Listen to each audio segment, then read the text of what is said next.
Hello, sir. This is a project for school, and I hope you can answer these questions. What is your perspective on COVID-19, especially the lockdown, and how did you acquire this perspective? Well, the lockdown was very tough, very rough for me. Um, I developed very unhealthy habits. My family suffered, my kids suffered, my business suffered. So I believe that it was just there's no other way to put it, a shitty year. Okay, thank you. Which aspects of your cultural identity can you relate to this issue? What do you mean by that? Like, for example, your religion, your culture, your traditions, all of that. Well, honestly, my family had the tradition, the habit of going to places all the time. We go to the cinema, to the mall. My kids, they were sometimes out of the house, going to parties, having fun. You know what kids do. Yeah. Since it changed, since the lockdown, it was seeing a flame that was burning with intensity finally die out. Oh, I see the face of my kids. It was rough, man, because I couldn't do anything. what is the impact of the lockdown in your personal life? Well, like I just told you, it was very rough for me and my family, having practically all of our life changed. But more personally, my business almost went broke. I almost went broke. We had to close down, had to lay off employees, and it's not just me. It's just a bunch of my employees that have families, kids, just like me. And I think of that and I say, man,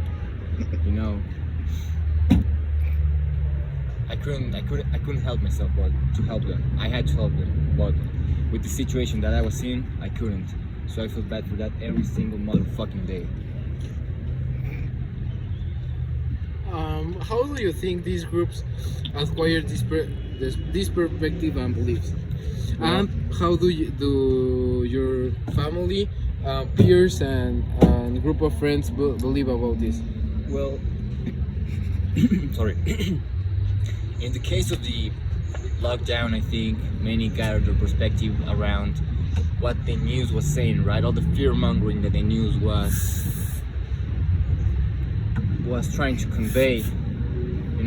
You see that, oh man, like there's like a million cases already, and people are dying in hospitals, they're being hospitalized, and it's just a truth that many don't wanna face. They don't think it's real, or they don't wanna, not that they don't wanna believe that it's real. They don't wanna believe that can happen to them. So I don't know, I feel like when all of this news was going around that we have to stay on lockdown, my kids, they started online school. It was basically all the information that was given by the news. Basically all of the fear that came from COVID sparked from these news outlets that made it seem horrible. And it was horrible, but a part of myself wants to believe that maybe it wasn't all that bad. Maybe we entered lockdown too soon, but I don't know. I'm not the expert here. How do you think this problem is still present in Mexico, or in your case of your home country, the United States? Well, when I moved here to Mexico, I realized that there's money here, there's opportunity here, but there's many other people that suffer every day.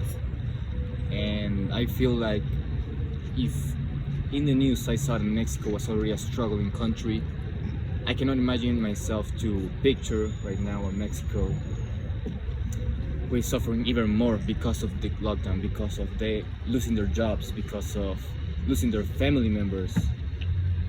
And when I saw it for myself, it was devastating.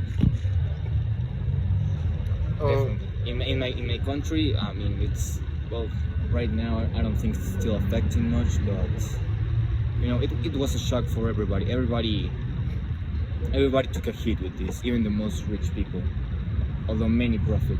But you know, that's another story. My personal experience of COVID in Mexico was exactly as you were saying. The loss of traditions, mainly within those 2 years.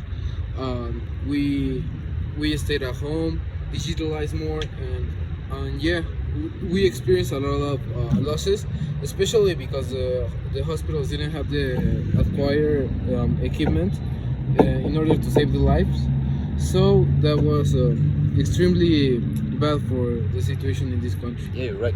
We lost all our culture. That culture of going to the malls, to going to parties, it's all gone in a moment. You know, it makes me think about how fragile our system is. You know, almost the economic system was flatlining. But you know, I'm grateful for being here. I'm grateful for what God has given to me, for my children, for my wife, and you know, we gotta keep going, man. What does COVID and the culture behind it represent to you? For me, it represents a dark period in my life. It represents a mark in history, a before and an after. You know, it's very poetic that it hit right about the beginning of 2020. You know, starting the whole decade. You know, a decade of promise, a decade of hopefully innovation, a decade coming from a very, very culturally shocking decade. Like, you know, I was never like the type of guy to use Instagram or Twitter, but when I saw my kids using it, I'm like, damn, I'm old. But you know, that's kind of how it is. It's like a mark in time. Although right now, 2 years have passed, it seems more like a blur. Like it didn't happen, but it did happen, and the consequences are still showing. So it's weird. As a closure, I would like to ask you if after this little interview, your perspective have changed about this problem. Well, change, maybe not so much, but it has made me reflect on the past 2 years of my life. And, you know, like I said, I'm grateful for everything that had happened to me. You know, God has a plan, and He's put us here for a reason. So, you know, I'm laughing because it's funny to think that 2 years ago I was in the gutter, basically. You know, I was struggling to keep the lights on, but nowadays I'm striving for better things. Okay, thank you very much. Thank you, young man.